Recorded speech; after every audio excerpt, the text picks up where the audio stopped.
Bem, agora vamos dar início, né, à última apresentação dessa segunda etapa.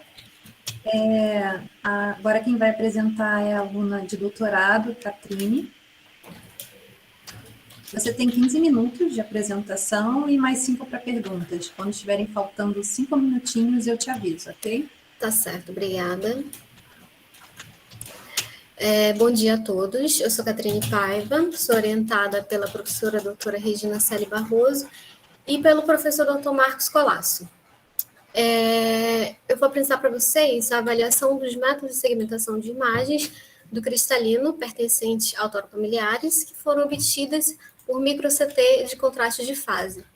Esse trabalho é em colaboração com a Universidade Federal do Oeste do Pará, especificamente o Laboratório de Inteligência Computacional.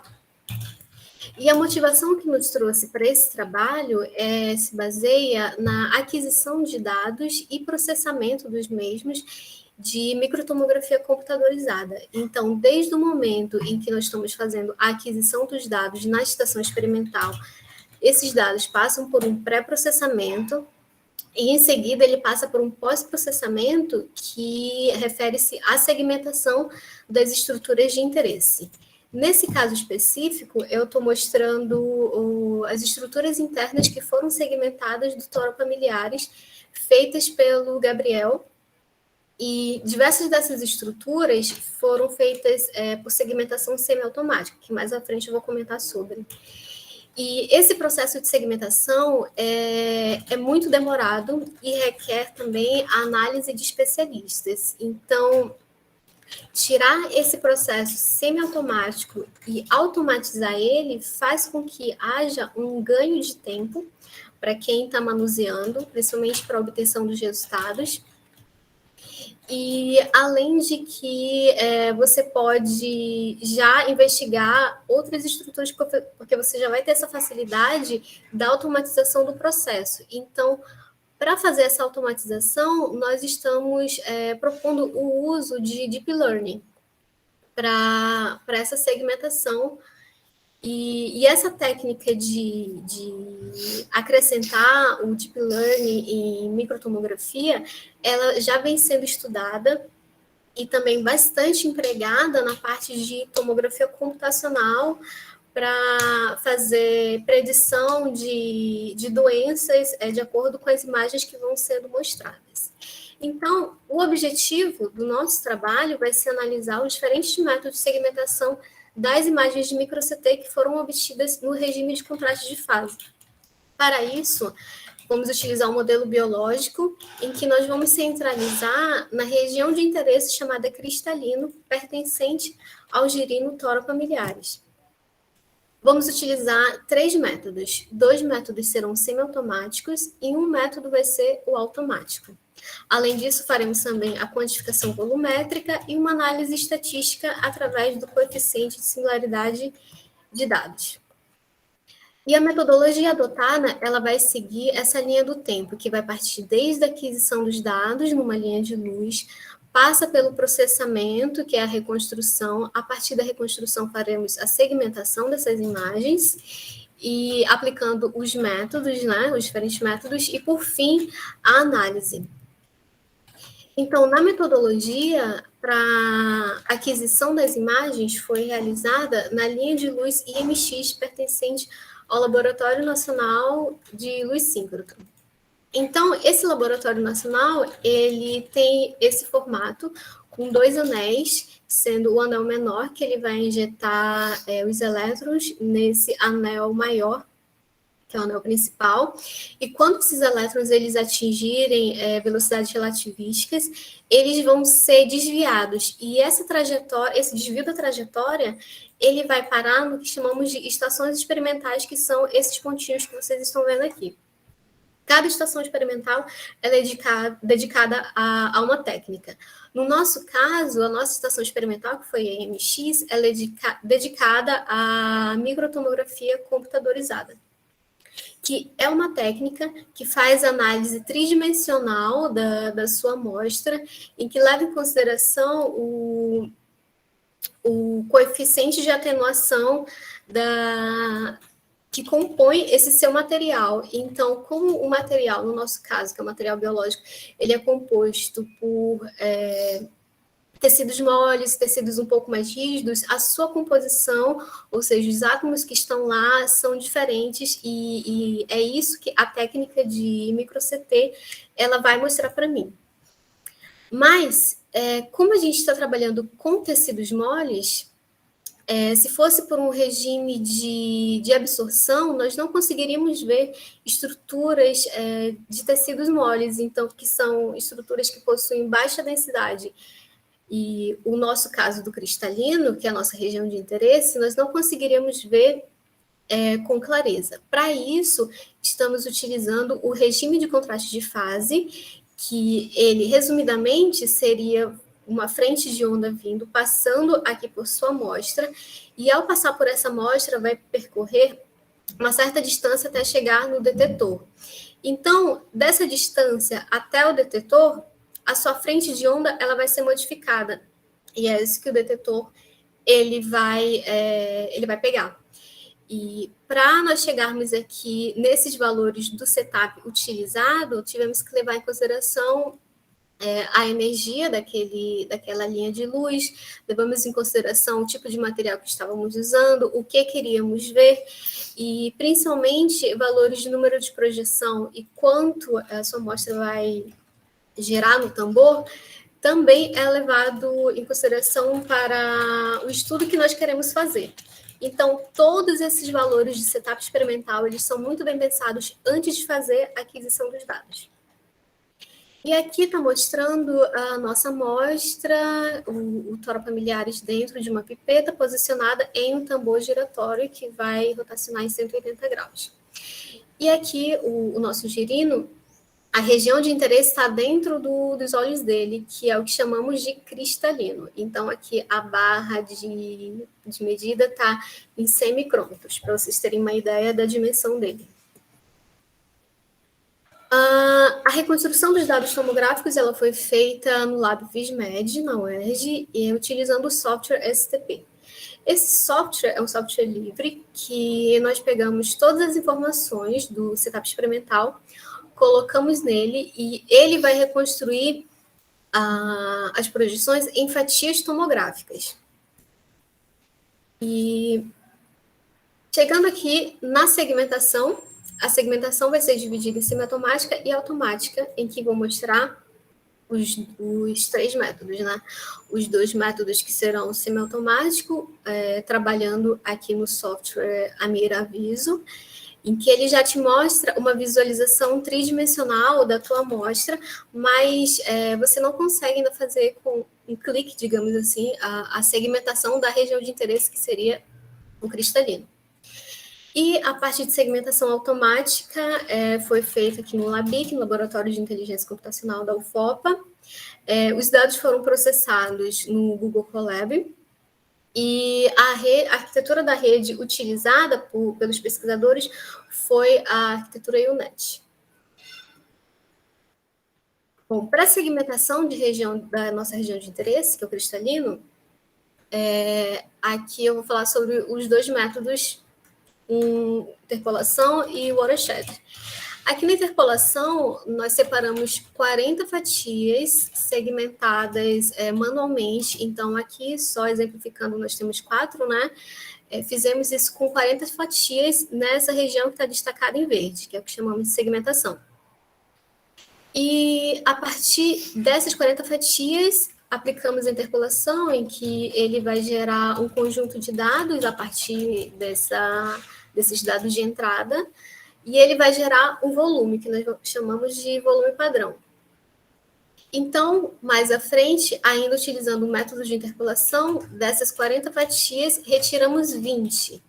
E essas 20 fatias, elas correspondem a mais ou menos 13% do número de fatias que tem total aqui no cristalino. Então, o cristalino tem 156 fatias e segmentamos 20 para testar o método de interpolação. O segundo método é o watershed, que ele leva em consideração os tons de cinza que você tem aqui na região de interesse. Então, é como se você fosse inundar, entre aspas, essas regiões aqui com tons de cinza aproximados, e ele vai gerar um volume a partir desse método. Então, recapitulando, nós temos 3 volumes: o volume padrão, o volume do método 1 e o volume do método 2. E já para o método 3, aquelas mesmas 20 fatias que foram segmentadas manualmente, chamamos de ground truth. Esse ground truth, ele vai alimentar a nossa rede, em que aqui ele está mostrando um teste preliminar. 5 minutos. Obrigada. Um teste preliminar que foi feito em apenas um cristalino, em que aqui é a imagem original, a imagem binarizada, e aqui é a imagem já com a segmentação automática. E depois desses testes, nós fizemos o treinamento da rede para fazer a segmentação automática. Bom, passamos pelos métodos, agora falaremos sobre a análise dos volumes que foram segmentados, tanto semiautomático quanto automaticamente. Então, fizemos uma análise estatística utilizando o DSC e também uma análise volumétrica. Nos resultados, seguindo o código de cores, em que o azul é o nosso volume padrão, que fizemos por interpolação, nós obtivemos esses seguintes volumes, visualmente. Aqui, numericamente falando, comparado ao nosso volume padrão, a maior diferença que nós observamos foi em torno de 4%, que foi exatamente do nosso método 3, o que é um valor completamente aceitável, comparado com o tamanho que nós temos aqui comparando com o tamanho que temos aqui da nossa amostra, né? Então, em termos de volume, os 3 métodos, principalmente o terceiro, que é o método automático, ele saiu muito bem. E falando sobre análise estatística, o DSC, ele comparou 20 slices de cada método com as 20 slices do nosso método de lá do volume padrão. Então, quanto maior a similaridade entre as nossas slices do volume padrão com as slices com as fatias desses 3 métodos, maior vai ser esses valores de DSC. E aqui para o nosso UNET, percebemos que foi em torno de 89% essa similaridade, que é aqui em amarelo. E esse valor, apesar de estar abaixo desses 2 de cima, ele é completamente aceitável, uma vez que dados na literatura mostram que para treinamento da rede UNET, fazendo análise de DSC, chegaram em torno de 90% desse valor. Só que fizeram para o pâncreas, que é algo muito maior do que a nossa amostra, e utilizaram também tomografia computadorizada, e o nosso caso é microtomografia. Bom, esses valores aqui flutuaram entre máximo e mínimo, em que os máximos, normalmente, eles estão próximos aqui à região central do cristalino, onde as bordas, elas são um pouco mais destacadas. Já as extremidades superiores e inferiores dos cristalinos, a segmentação tanto automática quanto a semiautomática, ela não consegue ver direito esses limites. Então, por isso que teve essa flutuação, principalmente para o método 3. E outra coisa para se destacar também é o tempo de execução que foi para fazer a segmentação automática. Então, dependendo da GPU que foi utilizada no Google Colab, que não era uma coisa que nós determinávamos, essa segmentação foi em torno de 8 a 26 segundos, o que, para uma segmentação de uma estrutura como essa, é muito melhor do que você passar 1h30, 2 horas segmentando, como é o caso desses 2 métodos de cima. Então, como conclusão aqui do nosso trabalho, a conclusão geral, nós observamos que teve uma redução significativa do tempo de segmentação, em que tanto interpolação quanto watershed a gente dura em torno de 1h30, 2 horas para fazer a segmentação desse cristalino. No método 3, que é o método automático, foi de 8 a 26 segundos. E o volume que obtivemos nesses 3 métodos são volumes que estão muito parecidos com o nosso volume controle, e mesmo assim precisa da avaliação de um especialista, porque só um especialista vai saber dizer se realmente aquele volume está correspondendo à região do seu interesse. Por fim, o DSC, ele mostra-se completamente promissor para fazer segmentação de amostras biológicas utilizando a técnica de micro-CT, principalmente porque usamos um ground truth de 13%, enquanto que na literatura você encontra ground truth de 40%, 50%. Então, aí o NET, o método 3, ele, de fato, é bem promissor. Bom, agradecimento a todas as agências de fomento, às universidades que colaboram conosco, aos centros de pesquisa e aos meus colegas aqui do laboratório. Muito obrigada. Obrigada, Catrine. Excelente e obrigada também apresentação. ao público, né, que está assistindo. Parabéns. Obrigada.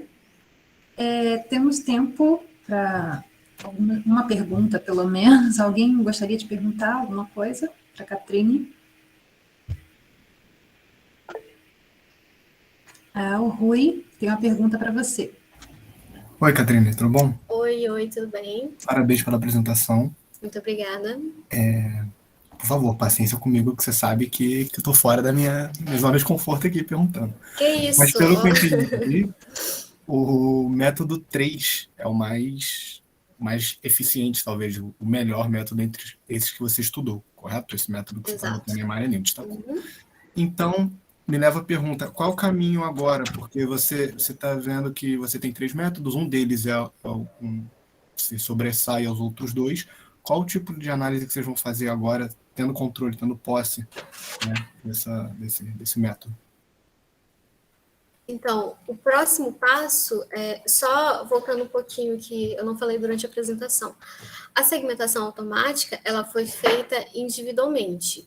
Então, pegamos cada cristalino, separamos, foi feito a segmentação automática e depois pegamos um outro. O próximo passo é a gente tentar fazer essa segmentação automática utilizando os 2 cristalinos simultaneamente. O que nos testes que estamos fazendo, a rede não está conseguindo ver que são 2 objetos distintos. Então, esse está sendo o nosso desafio, porque nosso objetivo maior é conseguir automatizar todo esse processo de segmentação, que ao invés de você ficar semanas e semanas, como ficou o Gabriel no artigo que ele publicou, fazendo a segmentação dessas estruturas, você poderia muito bem conseguir fazer isso em um dia, talvez. Entendi. Então, vocês ainda estão numa etapa de melhora do método, né? Sim, isso mesmo. Entendi. Não, então, tudo bem. Obrigado. Obrigada. Obrigada, Catrine. Acho que dá tempo para mais uma pergunta, assim.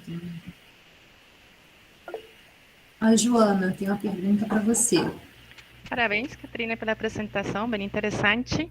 Uma pergunta também de leiga. Todos esses 3 métodos, as rotinas, você já tomou de alguma base pronta? Você iniciou essas rotinas de tratamento de sinais do zero? Como é? Você está falando do método 3? Isso. Então, a parte computacional do método 3, ela foi desenvolvida pelos pesquisadores da UFOPA, e eles começaram com uma rede já que eles haviam testado em outras estruturas, em outro caso, que não era para amostra biológica. Então, os pesquisadores de lá, eles foram adaptando a estrutura da rede para esse caso em que está utilizando imagens de micro-CT em amostra biológica, o que é completamente diferente de se você fosse trabalhar com uma imagem, por exemplo, de uma fibra óptica, se você fosse tentar aplicar esse método 3. Porque os desafios são completamente diferentes, principalmente em relação à diferenciação das estruturas que tem dentro da nossa amostra. Então, esse método 3, ele já vem sendo desenvolvido há um tempo pelos pesquisadores, mas para a aplicação biológica ele está sendo agora trabalhado. Estamos trabalhando, na verdade. Ok, obrigada. Obrigada também. Obrigada, Catrine. Excelente apresentação. Obrigada. Então, nós encerramos agora essa segunda parte de apresentações, né? Então, agora a gente para e a gente retorna agora às 2 horas. Tá? Tchau, tchau. Até depois.